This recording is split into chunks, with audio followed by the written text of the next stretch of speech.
नमस्कार दोस्तों, मैं जी सबका स्वागत करता हूं आपके अपने यूट्यूब चैनल पे। दोस्तों, आज की इस वीडियो में हम आपको बताने वाले हैं कि मुख्यमंत्री विवाह सहायता योजना क्या है, इसका आवेदन कैसे करते हैं और कौन कौन से डॉक्यूमेंट्स की आवश्यकता पड़ती है। तो दोस्तों, आज की इस वीडियो में हम उसी जानकारी देने वाले हैं। तो उसके लिए आप इस वीडियो को लास्ट तक जरूर देखें और चैनल पे अगर नए हैं तो चैनल को सब्सक्राइब करें, बेल आइकन को दबाएं, जिससे कि हमारे चैनल पर जो भी नई अपडेट है वो सबसे पहले आपको मिले। तो चलिए दोस्तों, वीडियो को शुरू करते हैं। तो दोस्तों, मुख्यमंत्री विवाह सहायता योजना, इसके तहत ऐसे परिवार जो कि श्रमिक परिवार होते हैं, जिनका श्रम पंजीयन बना होता है, वो व्यक्ति कन्याओं के विवाह के लिए आवेदन करेंगे और उनको मुख्यमंत्री विवाह सहायता योजना के तहत 51,000 रुपये की आर्थिक मदद के रूप में सहायता राशि प्रदान की जाती है। तो इसको आप ऑनलाइन आवेदन करके इस योजना का लाभ ले सकते हैं। तो आवेदन कैसे करना है, उसके लिए ऑफिशियल वेबसाइट पे चलिए विजिट करते हैं। तो दोस्तों, आवेदन करने के लिए सबसे पहले आपको सर्च करना है mponline.gov.in। जब आप सर्च करेंगे इस तरीके का इंटरफेस होगा। अब आपको टॉप में राइट साइड में लॉगिन का ऑप्शन मिलेगा। लॉगिन वाले ऑप्शन पे क्लिक करते हैं तो इस तरीके का इंटरफेस होगा। यहाँ पे यूज़र आईडी का प्रकार सेलेक्ट करने के लिए बोला जाएगा, तो नागरिक, कर्मचारी, G2G, कियोस्क। तो आपके पास जो भी यूज़र आई होगा जिस भी प्रकार से उसको सेलेक्ट करें, यूज़र आई फिलअप करें, पासवर्ड फिलअप करें। उसके बाद यहाँ पे जो भी कैप्चा कोड्स होगा उसके बाद सबमिट का ऑप्शन मिलेगा। तो ये डिटेल्स आपको कर लेनी है फिलअप। जैसे ही इतनी डिटेल्स आप फिलअप कर लेते हैं उसके बाद सबमिट करते हैं तो आपके सामने नया इंटरफेस होगा जो कि इस तरीके का होगा। अब आपको यहाँ पे आपकी प्रोफाइल शो होगी जिसके नाम से यूज़र आईडी है। उसके बाद आपको यहाँ पे एक आवश्यक सूचना का ऑप्शन मिलेगा, उसमें कट करने का ऑप्शन मिलेगा, तो आप इसको कट कर लें। उसके बाद ओके का ऑप्शन मिलेगा, ओके कर दें। उसके बाद यहाँ पे लेफ्ट साइड में एमपी डिस्ट्रिक्ट का ऑप्शन मिलेगा, तो आपको एमपी डिस्ट्रिक्ट वाले ऑप्शन पे क्लिक कर देना है। यहाँ पे लेफ्ट साइड में बहुत सारे ऑप्शंस मिलेंगे, लेकिन आपको एक एमपी डिस्ट्रिक्ट का ऑप्शन मिलेगा, उस पर क्लिक कर देना है। एमपी डिस्ट्रिक्ट वाले ऑप्शन पे जैसे ही क्लिक करते हैं तो इस तरीके का एक और नया एमपी डिस्ट्रिक्ट का ऑप्शन मिल जाएगा। तो आपको फिर से एमपी डिस्ट्रिक्ट वाले ऑप्शन पे क्लिक कर देना है। तो जैसे ही आप इस पहले ऑप्शन पे करते हैं क्लिक, तो अब आपको करना क्या है, इस तरीके का नया इंटरफेस होगा। तो आपको कुछ टाइम तक वेट कर लेना है और इस पोर्टल में यानी जितने भी एमपी डिस्ट्रिक्ट की सेवाएं हैं उनकी लिस्ट मिल जाएगी कुछ इस तरीके से।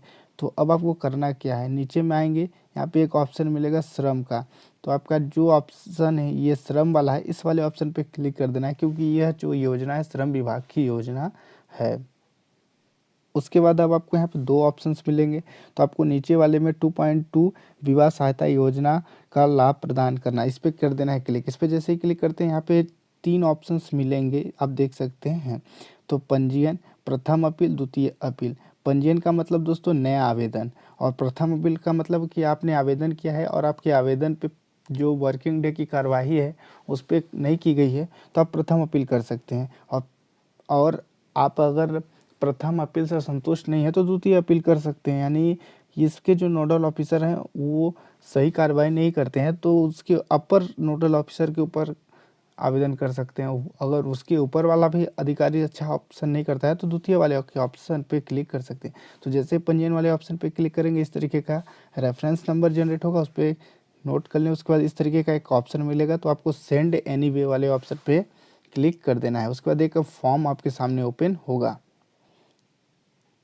तो दोस्तों, आपके सामने जो फॉर्म ओपन होगा कुछ इस तरीके का होगा। तो आप देख सकते हैं आवेदन पत्र का पंजीयन, तो पंजीकरण सॉरी दोस्तों। तो अब आपको यहाँ पे बहुत सारे ऑप्शंस मिलेंगे, बहुत सारी डिटेल्स को आपको फिलअप करनी है। तो यहाँ पे सबसे पहले नाम फिलअप करना है, उसके बाद फादर नेम, उसके बाद जेंडर पूछा जाएगा, फिर आप शिक्षित हैं कि नहीं, उसके बाद आपका कैटेगरी पूछा जाएगा, फिर व्यवसाय पूछा जाएगा, राशन यानी बीपीएल रेखा के नीचे जीवन यापन करते हैं कि नहीं, मोबाइल नंबर, समग्र मेंबर आईडी, उसके बाद रेसिडेंशियल एड्रेस की डिटेल्स पूछा जाएगा। तो आपको इस फॉर्म को इस तरीके से फिलअप करना है। आवेदक कोई भी हो सकता है, लड़की के पिता या माता या लड़की स्वयं हो सकती है। तो आपको सबसे पहले नाम लिखना है जो आवेदक होगा, माता पिता या सेल्फ।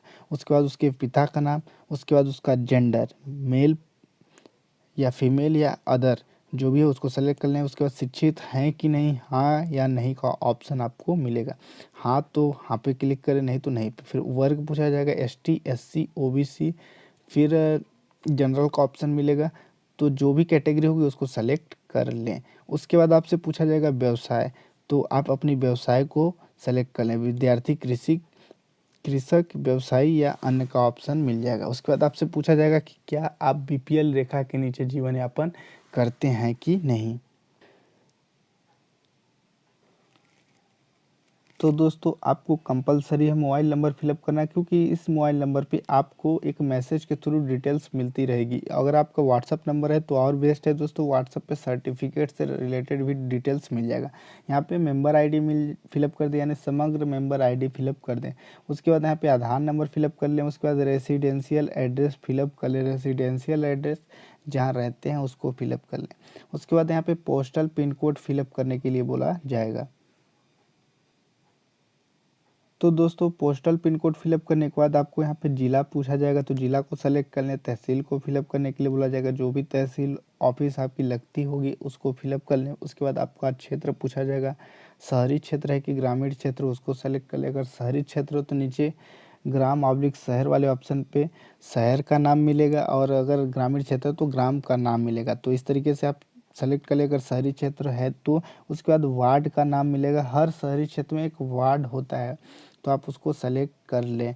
तो जो भी वार्ड होगा उसको सेलेक्ट कर ले। फिर नीचे स्क्रॉल करेंगे, आपसे पूछा जाएगा सेवा जिस स्थान से है, यानी कहने का मतलब दोस्तों ये आपका रेसिडेंशियल एड्रेस है, और ये जो नीचे का एड्रेस है ये आपके उस जगह का एड्रेस होगा जहाँ पे आपको इस योजना का लाभ लेना है। तो आपको यहाँ पे जिला, फिर तहसील, शहरी क्षेत्र है कि ग्रामीण क्षेत्र, उसके बाद शहरी है तो शहर को सेलेक्ट करें। फिर ग्राम पंचायत का है तो यहाँ पे ग्रामीण का ऑप्शन मिलेगा। तो जिस तरीके से डिटेल्स आप फिलअप करेंगे उसी तरीके की डिटेल्स की बेस पे आपको इस योजना का लाभ मिलेगा। फिर नीचे सबमिट करने का ऑप्शन भी मिलेगा।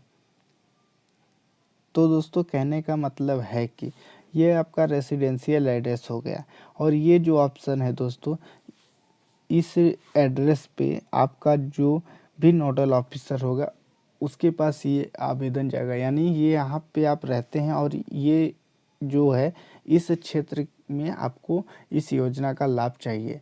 सबसे सिंपल बात है दोस्तों कि आप इस एरिया में इस योजना का लाभ लेना चाहते हैं। यहाँ पे आप कोई भी एड्रेस डाल सकते हैं, लेकिन ये एड्रेस आपको इस योजना का लाभ दिलवाएगा। तो आप यहाँ पे वही एड्रेस फिलअप करें, यानी उस तहसील को सेलेक्ट करें जिस तहसील में आपका डॉक्यूमेंट्स है अवेलेबल हैं। उसके बाद नीचे से सबमिट वाले ऑप्शन पे क्लिक कर दें। सबमिट वाले ऑप्शन पे क्लिक करेंगे तो आपको अगले स्टेप में लेकर चला जाएगा यह पोर्टल, और वहाँ से अब आपको,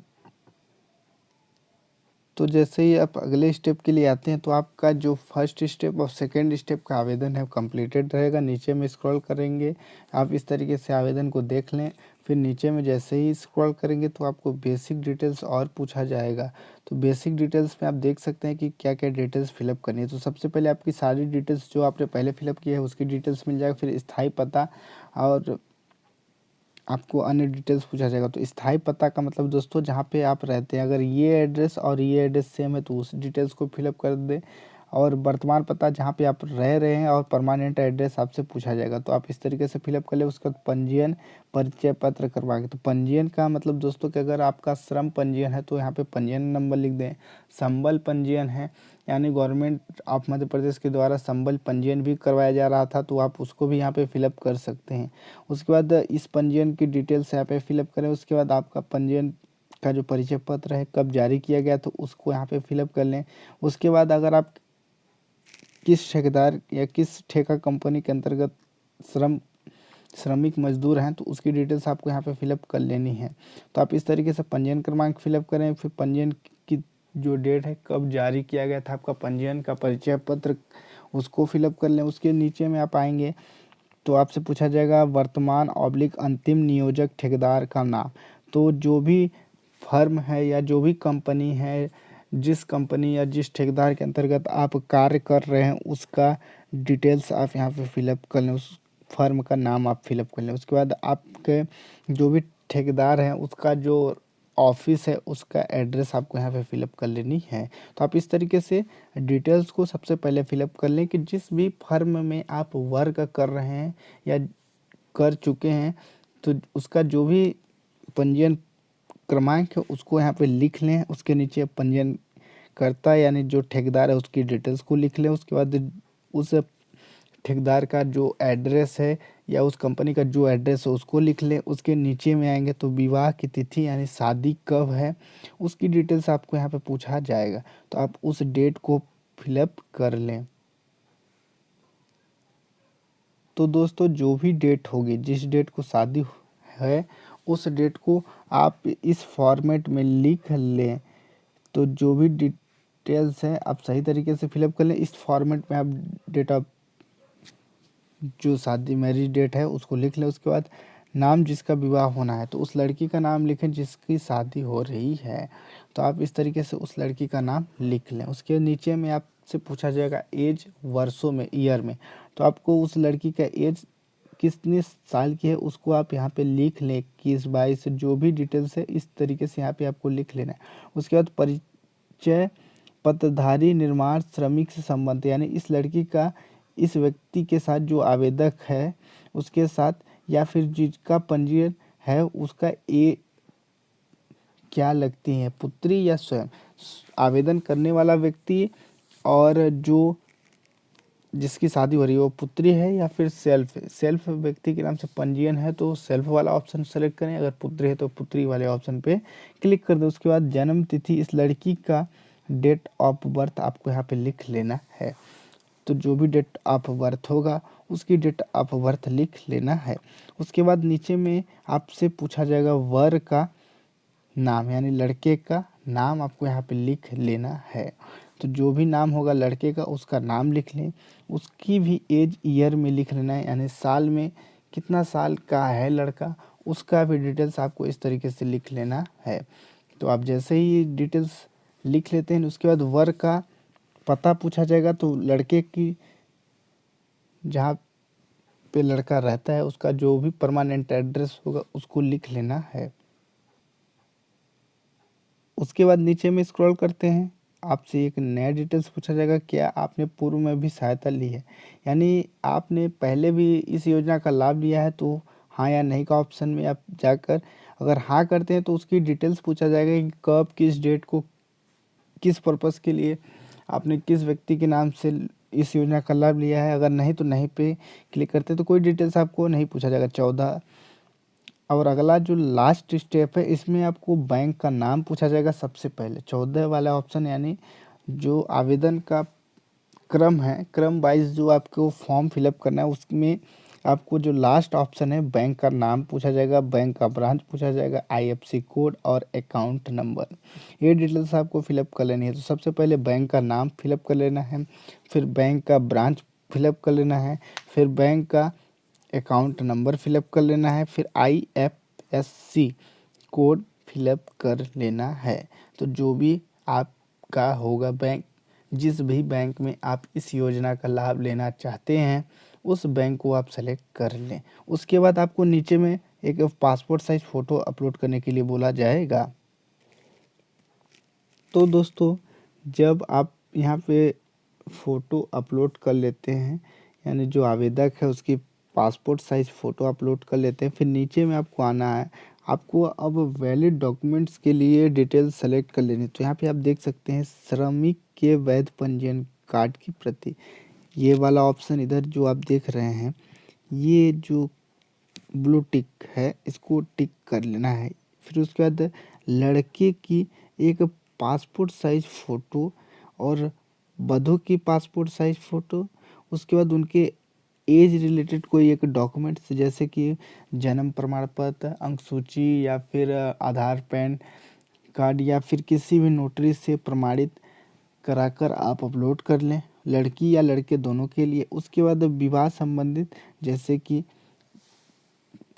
जो शादी का कार्ड होता है ये डिटेल्स आपको कर देना है अपलोड, तो उसके लिए आप यहाँ पे पहले क्लिक कर दें। उसके बाद सबमिट वाले ऑप्शन पे आपको कर देना है क्लिक। तो जैसे ही आप सबमिट करते हैं यहाँ पे इस तरीके का रजिस्ट्रेशन नंबर आपके सामने ओपन होगा और आपको यहाँ पे सारी जो डॉक्यूमेंट्स हैं जो उधर आपने सेलेक्ट किया उसको आप प्रिंट कर प्रिंट बोलना है, सॉरी दोस्तों, अपलोड करने के लिए ऑप्शंस मिल जाएगा। तो यहाँ पे आप इस देख सकते हैं कि चारों डॉक्यूमेंट्स अपलोड करने के लिए मिल जाएगा। नीचे में आएंगे तो यहाँ पे रसीद की डिट ऑप्शंस मिल जाएगा। एप्लीकेशन फॉर्म प्रिंट करने के लिए ऑप्शंस मिल जाएगा। तो जैसे ही जिस भी ऑप्शन पे आप क्लिक करते हैं तो आपके सामने इस तरीके का इंटरफेस ओपन होगा। उसके बाद आप आवेदन को भी देखना चाहें तो आवेदन वाले ऑप्शन पे क्लिक करके प्रिंट एप्लीकेशन फॉर्म वाले ऑप्शन पे आकर आप देख सकते हैं कि आपका फॉर्म क्या है, क्या डिटेल्स आपने फिलअप किया है। उसके बाद दोस्तों अब आपको करना क्या है, यहाँ पे पूरे फॉर्म को एक बार वेरीफाई कर लें। उसके बाद यहाँ पे ये सारी डॉक्यूमेंट्स को अपलोड कर लेना है। अपलोड कर लेने के बाद आपको 30 रुपये का ई पेमेंट करना है। ई पेमेंट आप एमपी ऑनलाइन के वॉलेट से या सीएससी से किसी भी थ्रू कर सकते हैं। पेमेंट हो जाने के बाद दोस्तों आपका जो ये एप्लीकेशन है 15 वर्किंग डे में जो आपका आवेदन है आपके एरिया के जो भी नोडल ऑफिसर हैं उनके पास जाएगा, वेरीफाई होगा। वेरीफाई होने के बाद जो भी बैंक अकाउंट आप देते हैं उस बैंक में पेमेंट को अगर आप पात्र पाए जाते हैं तो ट्रांसफ़र कर दिया जाएगा।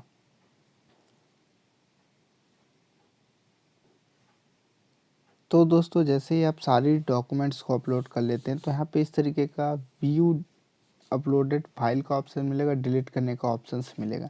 तो आप यहाँ पे देख सकते हैं कि आपने क्या डिटेल्स को अपलोड किया है। फिर नीचे में आएंगे तो प्रोसेस टू पेमेंट का ऑप्शंस मिलेगा।